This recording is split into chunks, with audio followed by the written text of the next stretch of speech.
Welcome back to Saturday's TEDxYouth event. This is our last part of the event featuring 3 students and a special guest speaker. So, grab your popcorn and let's finish on a high note. Please enjoy our 3rd and final session, Building Our Future.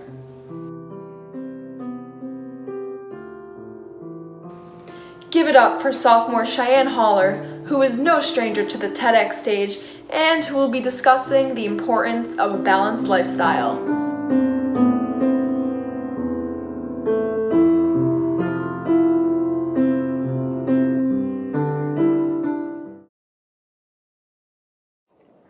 What if I told you there were 7 key elements of a better life that would result in 7 major long-term benefits? Sometimes you look at others quickly concluding that they have it all together, or their life is not well-rounded, or they are just a mess. By having a balance of 7 key things in your life, you could be the one who really does have it all together. In order to create and maintain balance in your life, you must have internal balance in your mind, health, and heart, and you must have external balance in your work or school, social relationships, family, and friends. In this talk, I will give you information that could help you create an external balance in your life. The benefits of a balanced life include improving your mood, reducing stress, improving health and well-being, becoming more efficient and productive, enjoying yourself, having more time for yourself, and having a better social life. Remember, your brain does not stop developing until your mid-20s or early 30s, so a small adjustment or change in your habits now to create a balanced life would be easier sooner rather than later. The younger you are when you make these adjustments, the more you can benefit from a balanced life. Last year, I talked about competitive dance and how it is a strenuous sport behind the scenes, but also a beautiful art that we as dancers are supposed to make look graceful and easy on stage. This year, I challenged myself to pick a topic that I knew nothing about, so that I could use the information that I was gathering to solve problems in my own life. I am always looking far into the future to figure out how to best schedule my life now in order to positively impact everything from tomorrow to my retirement. I consider myself an overachiever and an overscheduled child. I thrive on making myself busy. You might ask yourself why people in your life make themselves so busy, and here's a few reasons why. It has been proven that busyness boosts productivity, and I'm sure you have seen it in your daily quarantine life. Throughout the quarantine that this global pandemic has caused, I have been able to find a little bit more downtime, which has benefited my health. Many of us might have found that our busyness died down when all of our activities came to a halt. If you have benefited from this quarantine in any way, consider talking with your family about adjusting your activities for when this is all over in order to keep a healthy balance with some necessary downtime. Most kids have to complete their homework in a certain time frame before they head to their next activity, but without any extra commitments, they become less motivated to do their work. Some people are always looking into the future, and they want to know that later in their life, they won't look back and regret the time that they wasted by not doing enough. What does all of this busyness result in? Let's address the main source of our down emotions, stress. And the main source of our stress is pressure. Where does pressure come from? Personally, the majority of the pressure that I feel, I put on myself.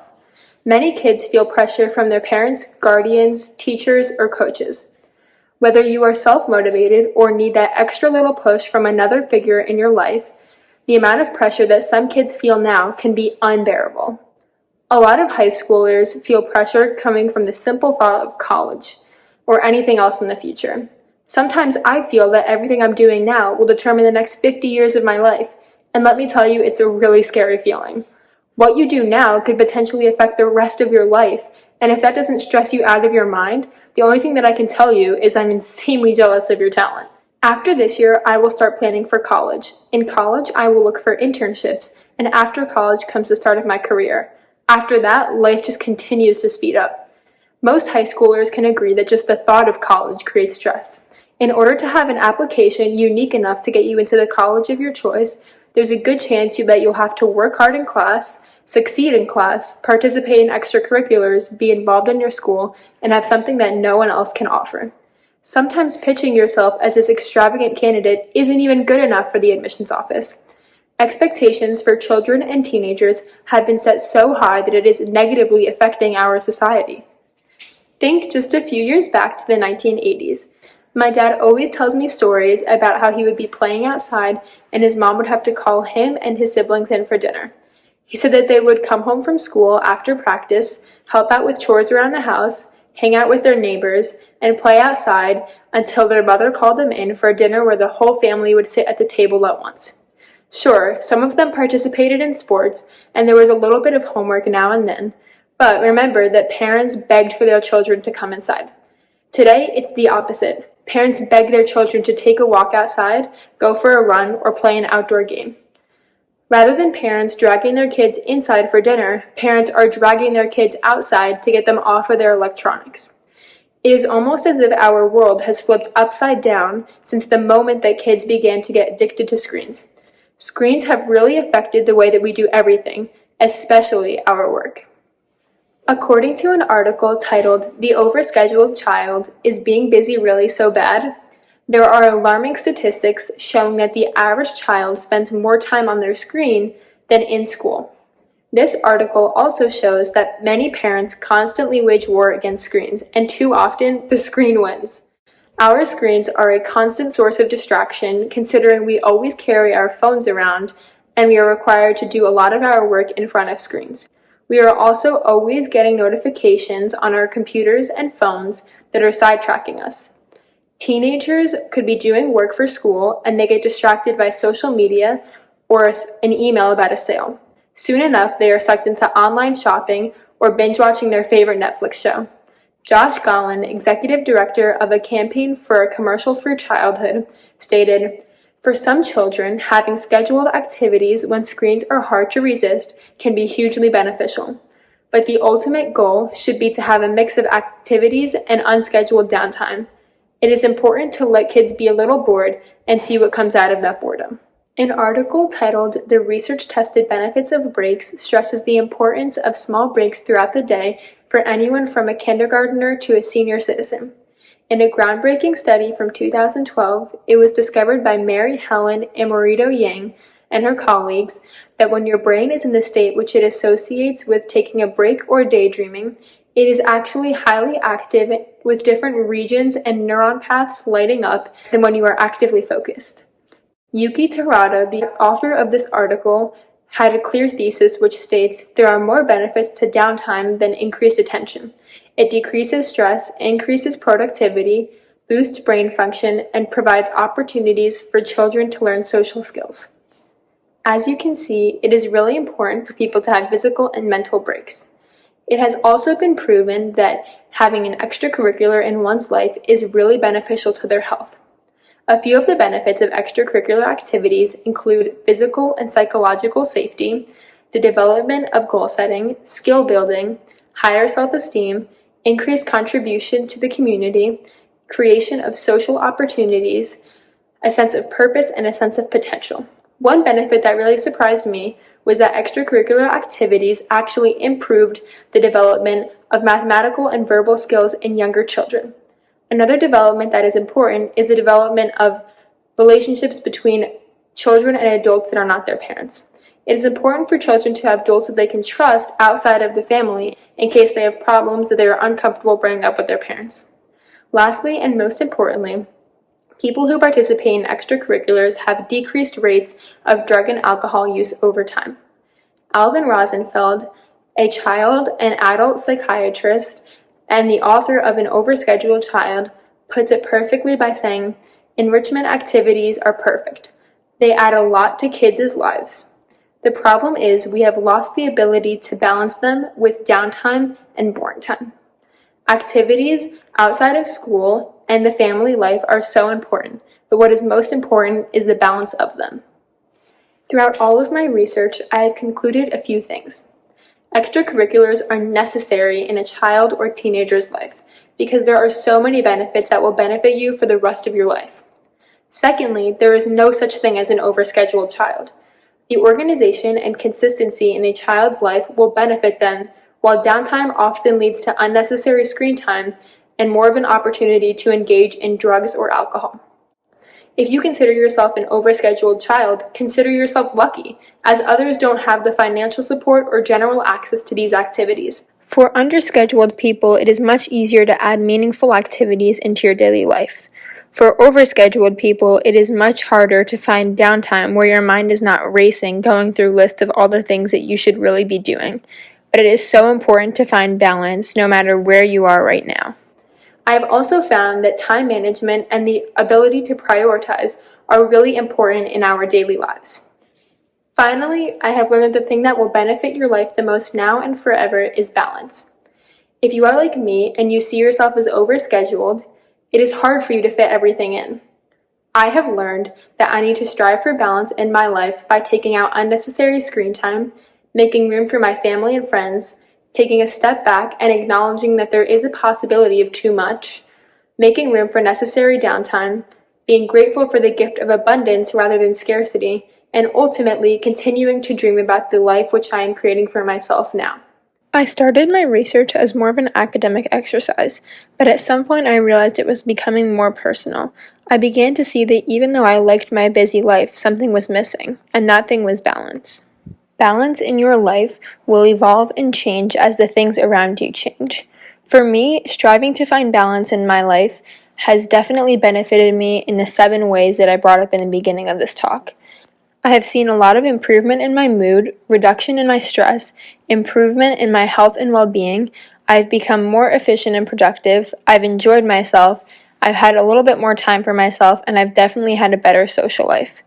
I once considered myself overscheduled, and I knew that overachieving was in my DNA. Thanks, Dad. But putting a plan in action to balance my activities has veered me away from dark roads such as depression, drugs, alcohol, and self-harm. Would you consider yourself a busy person? Do you think you have too much going on, not enough going on, or just enough? Where do you fit into all of this? How can you create balance in your life? I really hope that the information that I gave you today can help you find a healthy balance in your life. Please consider looking at the articles which I have linked in the chat on the side to find more ways to benefit your life. Thank you so much for listening. Stay safe and stay healthy. That was really interesting. We can all use some more balance in our lives, right? Thank you, Cheyenne. Please welcome my co-host, Jordan Janowski, to the stage, as she will be talking about living in the moment and how this perspective can bring us more happiness.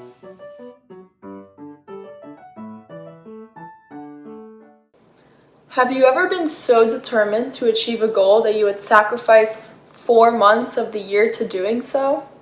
Well, this is how I viewed the TOC, the Tournament of Champions, a tournament where the last 6 teams standing in New Jersey compete for the state championship title. We made it all the way to the final game junior year and lost, and as devastating as it was my fuel for senior year.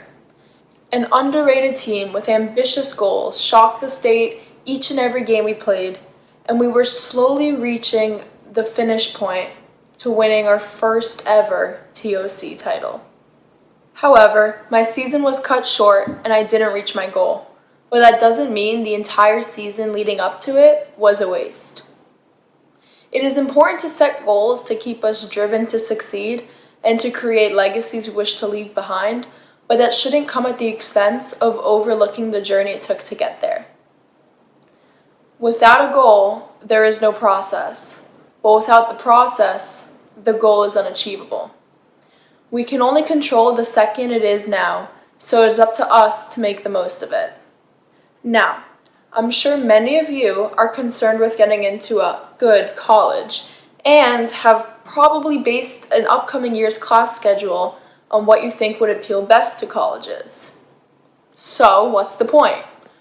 When you enroll in high school and your guidance counselors are telling you how much fun school is and how great your teachers are, what does it all matter if we aren't picking classes based on personal interest, but rather what we think would appeal best for colleges, or rather what our parents think we should take to ensure a successful career?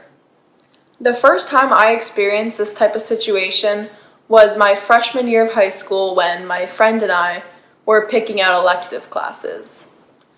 My friend asked me what class I was going to take, and I said graphic design because A, I have a passion for graphic design, but B, being the lazy and carefree 14-year-old that I was, I didn't want to do any extra work outside the classroom, and how could I if the software we used was on the school computers?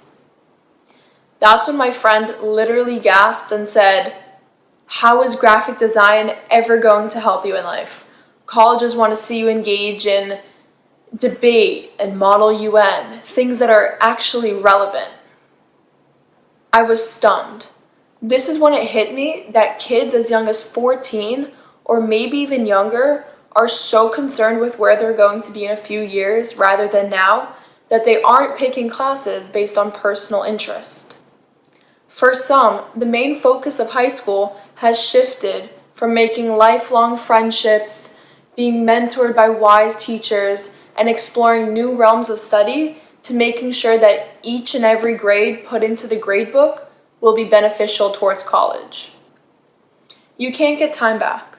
A lot of people lose years and years of their lives worrying about ways to be successful, following a societal pattern otherwise known as the human rat race, and do not enjoy their lives. The human rat race, a perspective first proposed by American author and journalist Daniel Lang in 1953, is an analogy to one's modern work habits. Excessive or obsessive work without gaining any meaning or happiness. High school electives are being picked for other standards instead of personal pleasure. Enjoying childhood is dismissed due to stressing over college since the age of 14 years old, and the stress continues after college to find a high-paying job for the next 30 years, which may or may not be enjoyable. Society's norm of superior expectations has engulfed us in this rat race, and thus many people prioritize high-paying jobs over jobs they would prefer to do for less money. This is not the case for everyone, but it is a common thought for children growing up to be as financially successful as possible. Life is a journey, not a destination. This is a quote by Ralph Waldo Emerson, an American philosopher who led the Transcendentalist movement in the mid-1800s. Although Transcendentalism focuses on a connection with nature, its main focus is on the well-being of people outside of the workplace. Emerson and other philosophers in this movement presented this idea of enjoying our time on Earth instead of staying so consumed in this rat race. This is to say that people are so stuck on one goal, ultimate success, always looking down the road, that they never learn to appreciate the moment they are in. Emerson expresses the essence of life to be living in the moment. Instead of relying on one success that is built upon throughout life, the journey of life, through every accomplishment and downfall, is much more valuable. These ideas are not new. In fact, aging as far back as 500 BC, and display another aspect that living in the moment presents us with, the key to happiness. Lao Tzu, an ancient Chinese philosopher who advocated on the role of people in society, quotes, "If you're depressed, you're living in the past. If you're anxious, you're living in the future. If you're at peace, you're living in the present." Michael Jordan didn't make his varsity high school basketball team sophomore year of high school. Did this make him a bad player? No. And better yet, just because one of his goals wasn't accomplished doesn't mean the journey it took to get there was a waste. His years of hard work, teammates that became brothers, coaches that became mentors, and determination to succeed do not diminish because he didn't reach his end goal. The entire experience only contributed to his future success, leading to his more common name, the greatest of all time. So, as I reiterate, was my entire season a waste because we didn't win the state championship? Absolutely not. Every day, my team and I put in hours of hard work, hours that made us better players individually and as a team. Each hour on the court brought us closer together, and I can't even remember the countless of hours outside of basketball that made this team a family. My coaches dedicated these 4 months solely to our growth as players and as a team, but most importantly, as individuals. What I've learned in these past 4 months with my friends that will last a lifetime is that just because there's no trophy to cap it all, doesn't mean I didn't win a prize. If you only love what's to come, when the time comes, you will have already looked past this and begin focusing on the next event. Therefore, the goal you are looking forward to won't be enjoyed when it's achieved, because in that moment of achievement, you will be focused on the next future goal. If you learn to live in the moment, I guarantee you will enjoy your life to the fullest, because you will appreciate the now, not the later. My advice to all of you is to set goals, be driven, but don't let it come at the expense of everything learned and experienced on the journey it took to get there. Every day to every second, love the ups, the downs, the in-between, and the moment. Thank you. Wow, Jordan, I'm feeling great in this moment. The perfect message to everyone during this time to appreciate what we have and remind us that we will get through this difficult time together. Join me in welcoming our next performer, Junior Rosie Juan, who will be playing Star of Baghdad by Bandari on the piano.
was beautiful, Rosie. Thank you.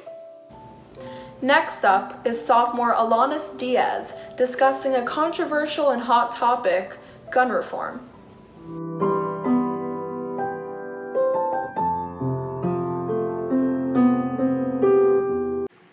I remember when I was younger, when I was in elementary school to middle school, I would always watch the news with my parents before going to bed at night and before going to school in the morning.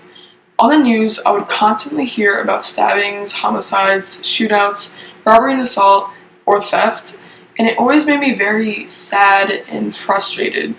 I was scared that one day it could probably be me or a loved one getting shot, stabbed, or assaulted. I wasn't too worried though because I lived in a safe community. Then one day when I was watching the news, I remember hearing about mass shootings at school. This really affected me since I realized that this can happen anywhere at any given time. I remember I would always play out in my head what I would do at school if there was a mass shooting. I would find my brother, go to the kitchen, take the knives, and escape out of one of the rescue windows where I can run to the parking lot and find a car that I can hotwire. I told my brother this and we made it a plan if it ever happened. As I got older and as I saw more gun-related violence on the news, I would constantly ask myself, when am I next? When am I going to be the next person whose life is tragically taken by a gun, only to be forgotten until the next victim? But I think the question that is even more important than that is, when is this going to change? Before I can answer that question, I need to paint a small yet broad picture for everyone. The most common gun used in mass shootings is the AR-15. It has been used to commit the attacks in Sandy Hook Elementary in Connecticut, the Pulse nightclub in Orlando, Florida, the shootings in Las Vegas, and the school shooting in Parkland, Florida, just to name a few of the many mass shootings that has gone on in recent years in the US. The AR-15 can be manipulated to mimic military-grade guns by adding attachments to it. These attachments make the gun a very desirable weapon for killers to use because it can kill so many people. The craziest part is that these attachments are easily accessible to anyone in the US. Why would these attachments be so easy for anyone in the US to buy? Why would someone even need a military-grade gun? Even crazier than that is that these mass shootings, in which I mentioned a few of them, were only mass shootings that were carried out with only the AR-15. There are many other mass shootings that are carried out with different weapons. Not to mention that mass shootings are only one of the many gun violences that go on in America. There are so many avenues of gun violence, and there are so many different guns on the market that are easily accessible to people, yet there's nothing being done to alleviate gun violence. We are kicking the can down the road. People are getting shot every day, and there has still yet to be a solution to the problem because the government is not addressing it. Why isn't the government doing anything about gun control? Before I answer that question, I think it's important to further understand how big of a problem gun violence is and why gun reform is needed. Recent studies showed that about 80% of all firearm deaths worldwide occurred in the United States. As far as the different types of gun violences that are happening in this country, a few big ones are homicide, suicide, domestic violence, mass shootings, and robbery and assault. According to data from the nonprofit Gun Violence Archive, at the end of 2019, there were 417 mass shootings. There are more mass shootings than days in a year. However, mass shootings only account for a small percentage of gun deaths each year. With this data, it is basically telling us that mass shootings are the least of our problems, although mass shootings are happening every day. The most lethal gun violence, which is suicide, makes up 2/3 of all gun-related deaths, with an average of 63 deaths each day. And in 2019, there were at least 15,292 gun-related homicides, resulting in about 41 deaths each day. The other gun violences I mentioned are all in between the death rates of mass shootings and suicide. Although these are very different scenarios of gun violence with different motives of taking a life, all types of gun violence can all be prevented in the same ways. The ideal solution to gun violence can be solved in 5 big ways. The first way gun violence can be solved is by banning the attachments that can be put on an assault rifle. Like I said earlier, these attachments can be put on rifles in order to mimic military-grade rifles. If these attachments are banned, it would make it harder for killers or mass shooters to kill a mass amount of people in a short amount of time. The second way gun violence can be solved is through laws that gun owners need to know how to properly handle a gun. People who are not thoroughly trained on how to properly handle a gun will end up hurting either themselves or other people. An overlooked way that they can end up hurting people is by leaving it out in the open or by not keeping the gun in a isolated, safe, secure place. For example, a person would probably leave a gun somewhere out in the open. If someone comes across that gun, they can take it and use it to potentially hurt others, especially if a family member is mentally ill or is a criminal. The third way gun violence can be solved is through universal background checks and psychology exams. If there are universal background checks and psychology exams, existing criminals and mentally ill people won't be able to obtain a gun. This will effectively limit gun violence since criminals and mentally ill people won't be able to inflict violence on others with guns. This will also effectively eliminate the mentally ill from committing suicide through gun violence.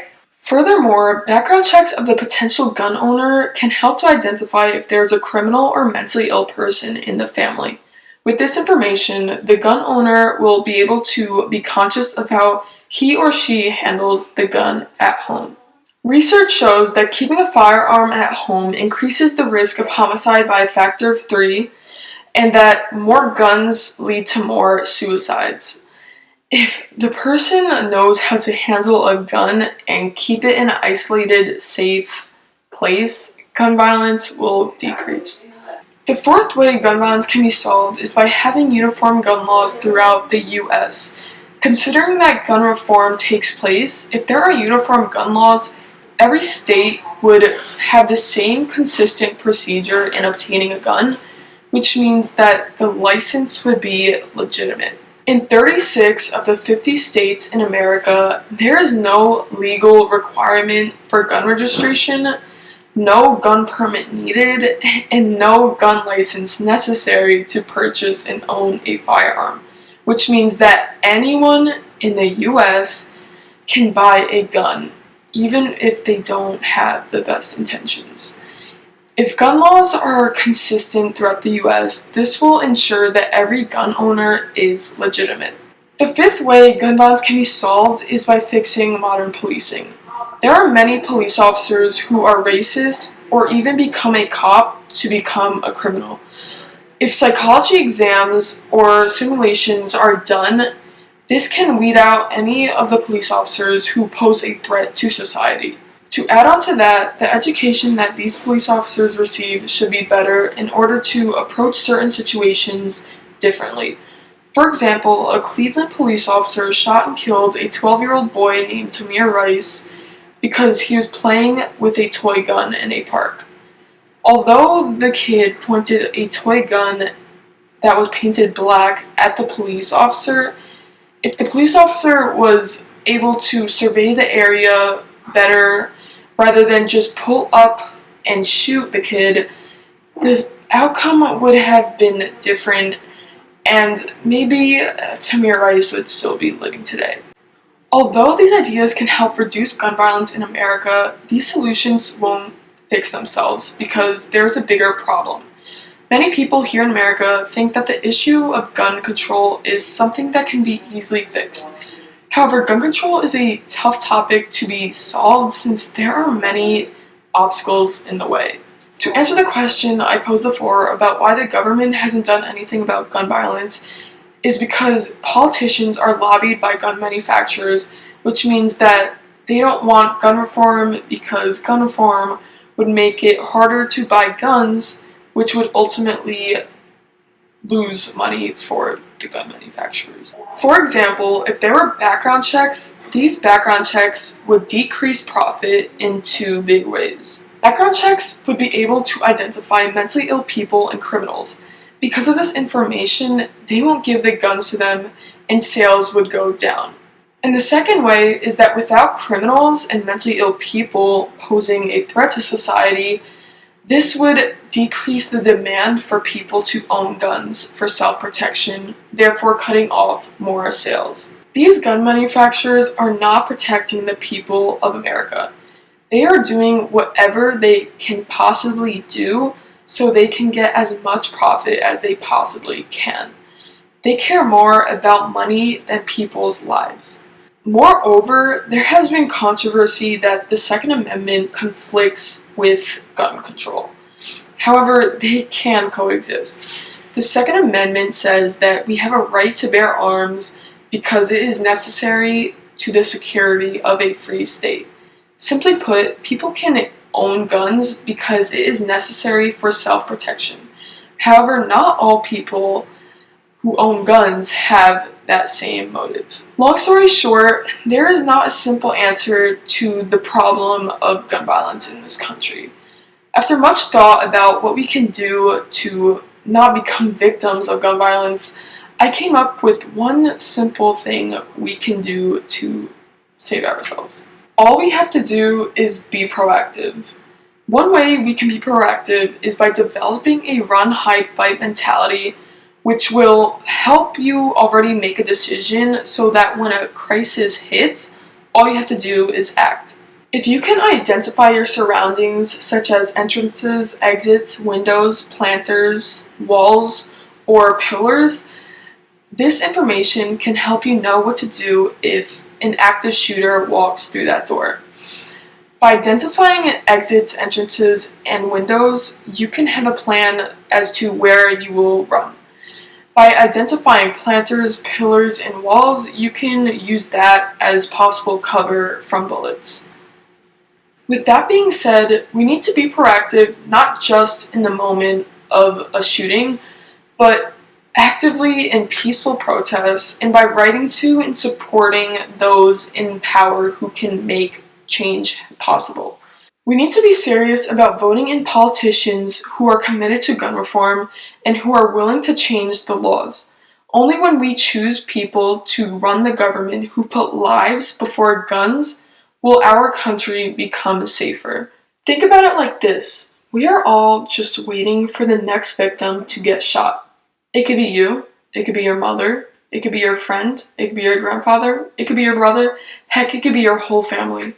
But the fact of the matter is that it can happen anywhere, at any time, by any person. And the sad reality is that it could have been prevented.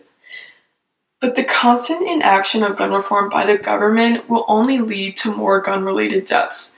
And without knowing it, we are all playing a waiting game. We see the gun violence that goes on in America every day on the news in front of our faces, like we are just waiting for it to happen to us. So this leaves us all with one question. When will it be me? Thank you. Thank you, Alanis, for bringing awareness to this serious matter. Now, sophomore Sanaya Caldwell will recite her own poem titled My Lens.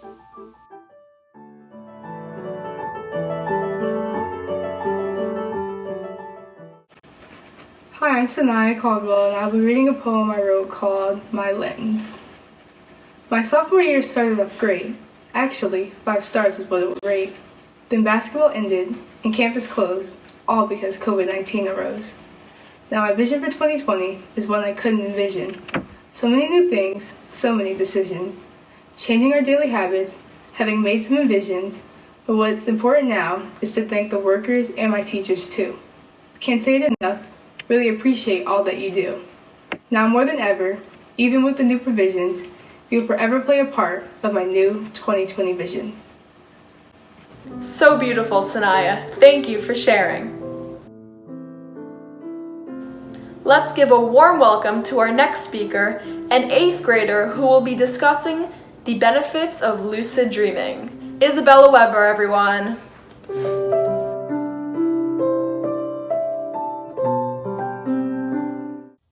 A couple of years ago, I was talking with my sister in the car. She told me that something interesting had happened to her that night.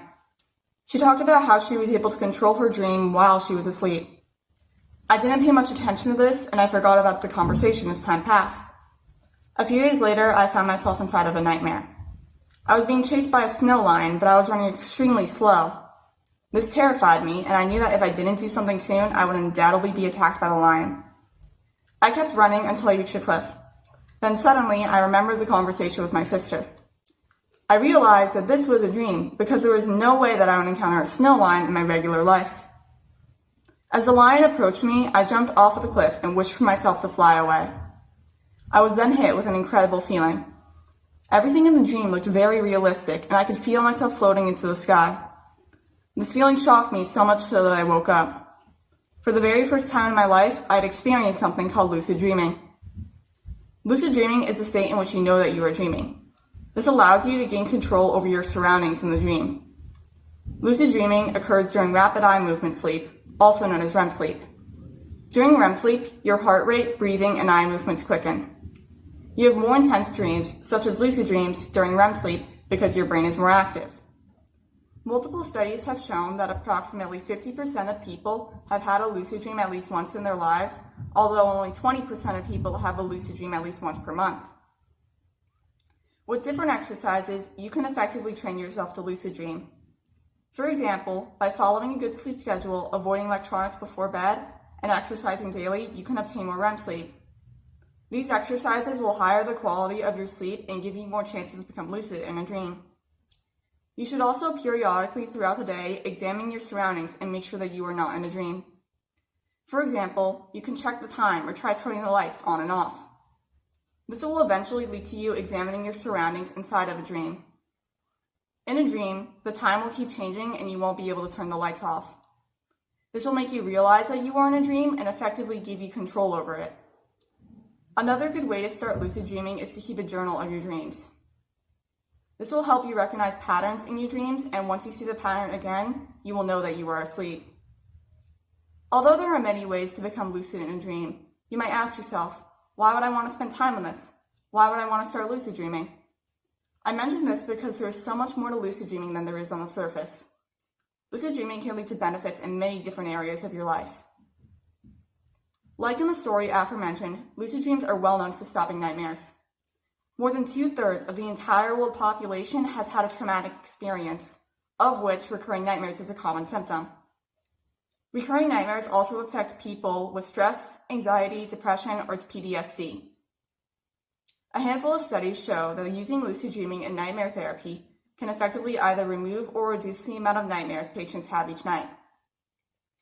This is because lucid dreaming allows you to take control over the nightmare and change your environment to something that is more pleasant. It can also simply allow you to wake up or realize that there is no real threat. Moreover, lucid dreaming can be useful to anyone who has a nightmare and thus improve the quality of your sleep.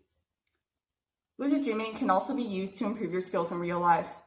This is because the visualization of physical movements enhances your ability to actually perform them. When performing motor skills inside of a dream, your brain's sensory motor cortex activates. This is the area of the brain responsible for movement. Therefore, if you practice your motor skills inside of a dream, that will improve your motor skills in real life. This can be used to help improve your performance in sports. This technique may also be useful to those with physical disabilities, as it helps to train their sensory motor cortices. Lucid dreaming also enhances your creativity and dream recall ability. A study was done in the Heinrich Heine University in Germany in 2013.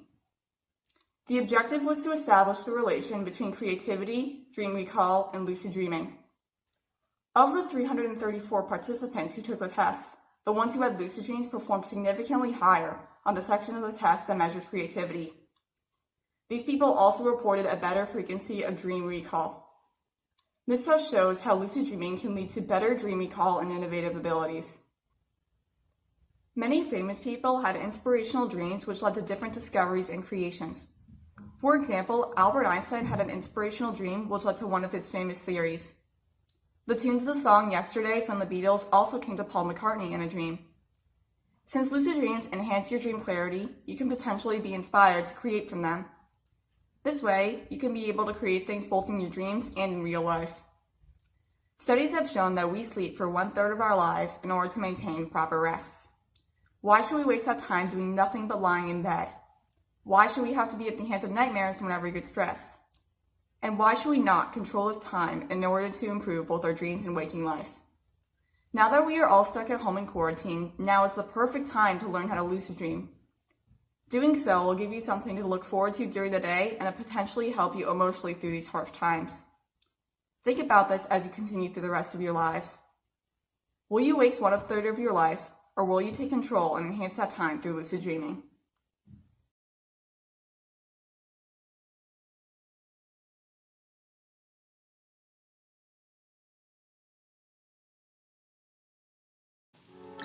Thank you, Isabella.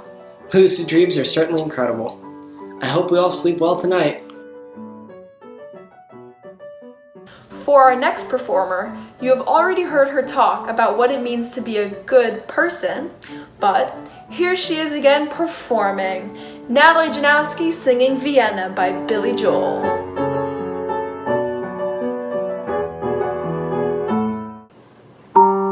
Slow down, you crazy child. You're so ambitious for a juvenile. If you're so smart, tell me why are you still so afraid?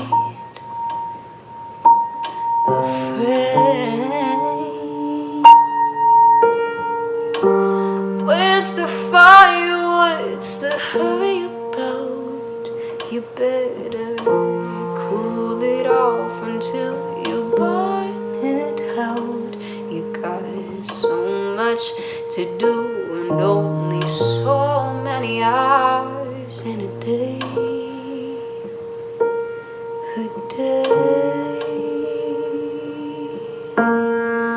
But you know that when the truth is told, you can get what you want, or you could just get old. You gotta kick off before you even get halfway through. Why don't you realize Vienna waits for you?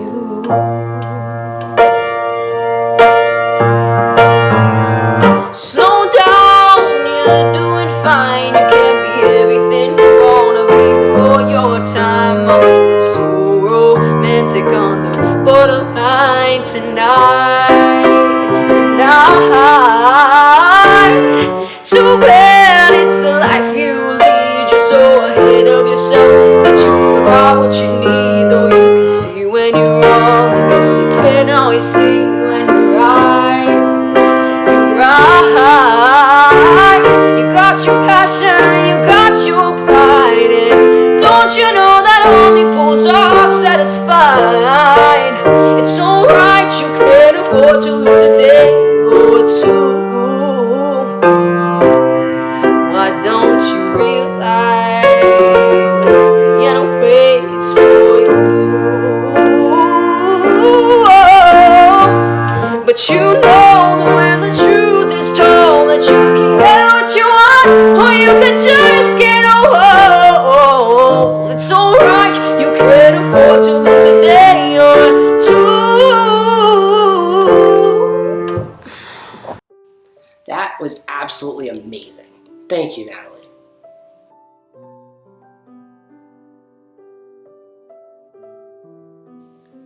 Jordan, what are you wearing? Haven't you heard? The genie from Aladdin on Broadway is coming to our school to give a TED Talk. Oh my god, no way! For our second and final keynote speaker of the day, you might be familiar with his face as his role is the genie in Aladdin on Broadway, Deontay L. Warren. This is Deontay's first ever TED Talk, and we are so excited to welcome him to our event. Please give your undivided attention to Deontay, who will be discussing the importance of self-expression.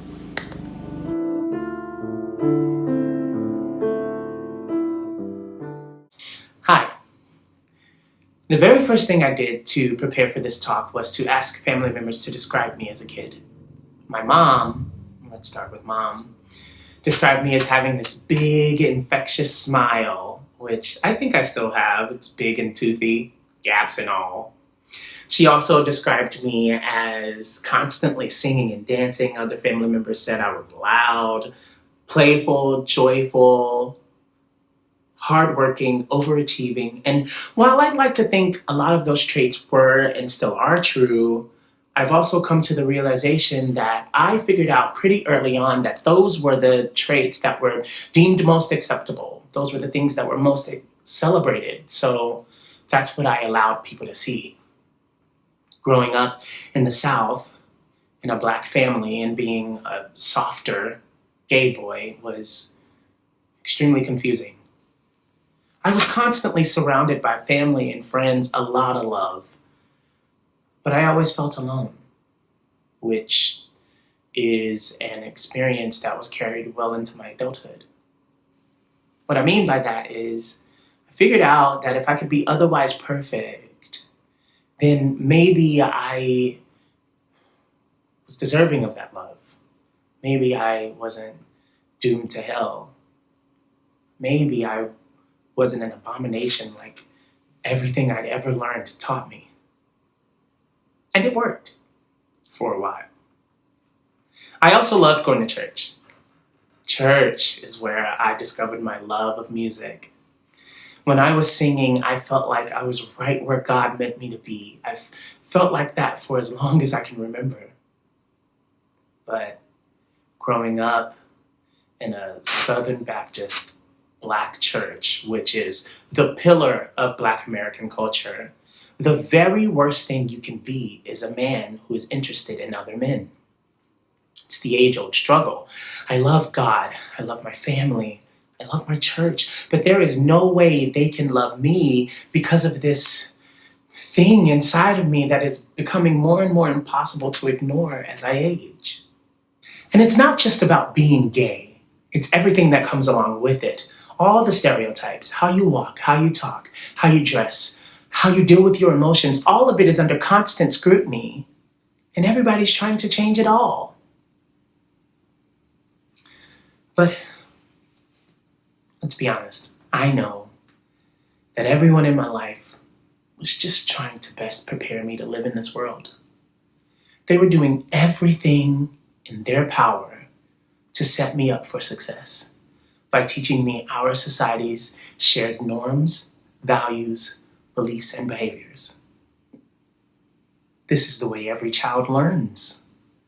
This is socialization. There's a huge argument over nature versus nurture, but I think we can all agree that nurture has a high impact on a person's personality, how they feel about themselves, and how they present themselves to the world. And while socialization is important, vital even, it can also result in counterproductive behaviors. In my case, I became particularly skilled at presenting the most palatable version of myself. It is my opinion that as we grow older, as we learn right from wrong, as we learn when to speak up and when to stay silent, as we're socialized, something gets lost. There's an individuality that, if not snuffed out completely, it most certainly gets muzzled. There's this old saying that the most attractive thing a person can be is confident. But so many of our children have that confidence snuffed out of them in an effort to best prepare them for society. So, how do we rekindle that sense of individuality? Not only learn to love that part of ourselves, but share it willingly and openly with the world. From the moment I learned what Broadway musicals were, I so desperately wanted to be in them. But after 7 years of amazing performing opportunities that took me all over the world, that big shiny Broadway goal just kept eluding me. Every time I got far in the audition process, close to that goal, the feedback was always similar. Something along the effects of, "You're obviously very talented, but you just don't seem ready." So it wasn't until what I call my quarter-life crisis, which is a very real thing. Caroline Beaton for Psychology Today says, while later life crises may be distinguished by the realization that we have failed to achieve our goals, quarter-life crises are rooted in the epiphany that we don't have any goals, or that our goals are wildly unrealistic. But it was at this time that I decided to stop trying so hard for Broadway and to invest my time and energy in another passion of mine, teaching. I started applying to grad schools, and it was in an interview with the woman heading the program that I was applying for at the time where my life changed. She said to me, "Deontay, you are the perfect candidate for our program, but I can't shake the feeling that you're running from your performing career." And that was earth-shattering. I don't know what it was about those words coming from her or similar sentiments coming from people in audition rooms, but for some reason it hit home that time. And this really kind of set me on a journey to figure out what exactly it was I was running from and why. So I stopped auditioning for grad schools and I kept performing. And it was a couple of years later, a few contracts later, that kind of shook everything I thought I knew about myself, where the realization started to dawn on me what it was. I don't remember the exact moment. I assume that it happened over time, but I realized that I was only still showing people the most palatable version of myself. This explained not only why my career goals kept eluding me, but also why my personal relationships all felt so hollow. My friendships, relationships with family, relationships with people at work, it was all so curated. So I began the process of self-discovery, trying to figure out who I really am and how I can share that with the world around me. And it was in the middle of that process that I walked into an audition for Aladdin on Broadway to stand by for the genie, and I got it. But the best part of all of this is the way my relationships have changed. My connections are richer, deeper, much more satisfying. And in the years since, I've also learned that this kind of introspective work doesn't have a destination. It's a journey that you have to commit to staying on. As a society, our norms have changed quite drastically from some 25 years or so ago when I was just a wee tot. Gay marriage is legal. The Me Too movement is actually protecting people from sexual harassment, and drag queens are mainstream. But as our society so reluctantly becomes more tolerant, more accepting, I want to challenge you to examine the ways in which you may have limited yourself, from how you express yourself outwardly, how you dress, to when you choose to speak up and when you choose to stay silent? How much of that is serving you? What do you need to unlearn to discover who you truly are? And as we set our visions for the remainder of 2020 and beyond, maybe it's time to take a serious look at how we socialize our children. Ask ourselves, at what point does socialization become damaging? When it comes to their individuality and self-expression, maybe we change course, challenge the norm, buck the system, give our kids the freedom to discover who they really are and support them through it. In these challenging, quarantined times, we are spending much more time together than ever before. It's the perfect opportunity to put into practice the knowledge that what makes us different is what brings us together. Thank you.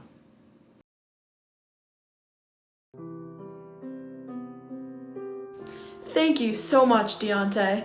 We hope you've all found some inspiration and courage to express yourselves freely with pride and joy. As we conclude our event, we hope we have left you with some great advice on how you can think, view, and help our society as we begin this new decade together. Our vision for 2020 was only lightly discussed here, and we encourage you all to expand on these ideas for yourselves and all of society. We hope you all stay safe, and we can't wait to see you soon. Now for our final thank yous. Thank you to our two keynote speakers, Lana Nawa and Deontay L. Warren. Thank you to our faculty speakers, Jennifer Malaf and Joe McMenamin.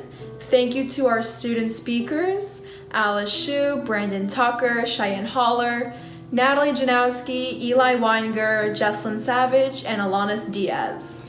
Thank you to our musical performers and poets, Natalie Janowski, Susanna Bobbs, Bethany Bobbs, Sherry Chi, Rosie Juan, Maria Pan, Maury Moo, Cravon Dawkins, and Sanaya Caldwell. And of course, my co-host, Steven Savis. And thank you, Jordan, for your wonderful talk, and of course for co-hosting with me. Lastly, a huge thank you to Mrs. Hollis and Mr. Becker and the TEDxYouth at SRDS group for coordinating this entire event. And thank you, our audience, for spending some time with us tonight in our 5th year of putting on this event. It was incredible, and we are so grateful for your support and your time, even if it was the only thing you can do in quarantine right now. Thank you to the entire SRDS community, Parents Guild, faculty, staff, and students. Thank you again, and we can't wait to see you all in real life soon.